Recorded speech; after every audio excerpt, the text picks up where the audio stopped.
യേശുവിൽ പ്രിയപ്പെട്ടവരെ, ക്രിക്കറ്റ് താരം ജെമിമ റോഡ്രിഗസ് പറയുന്നത്, കുഞ്ഞുനാളിൽ പ്രാർത്ഥന ആദ്യം നടത്തണം, അത് കഴിഞ്ഞ് ബാക്കി എന്ത് കാര്യവും കളികൾ പോലും ഞങ്ങളെ അനുവദിച്ചിരുന്നുള്ളൂ, അത് പിന്നീട് ഞങ്ങൾക്കൊരു ബോധ്യമായി മാറി എന്ന്. വചനത്തിൽ പറയുന്നു, ധനവാന്മാർ തങ്ങളുടേതായ എല്ലാ ആവശ്യങ്ങളും കഴിഞ്ഞ് മിച്ചം വരുന്ന പണം, ഒത്തിരിയേറെ തുകകൾ അവർ ഭണ്ഡാരത്തിൽ നിക്ഷേപിച്ചു. പക്ഷെ കർത്താവിൻ്റെ മുമ്പിൽ അതിന് വലിയ വിലയൊന്നും ഇല്ലായിരുന്നു. വിധവ തനിക്ക് ജീവിക്കേണ്ട, തനിക്ക് ആവശ്യമായ പണമാണ് തമ്പുരാന്റെ ഭണ്ഡാരത്തിൽ നിക്ഷേപിച്ചത്.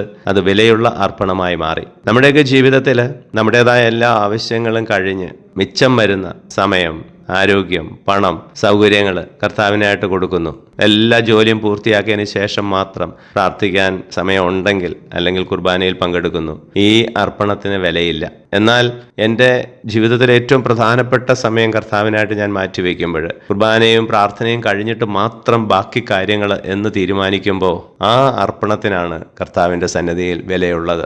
ഈശോയെ, ഞങ്ങളെ അനുഗ്രഹിക്കണമേ, ഇപ്പോഴും എപ്പോഴും എന്നേക്കും. ആമേൻ.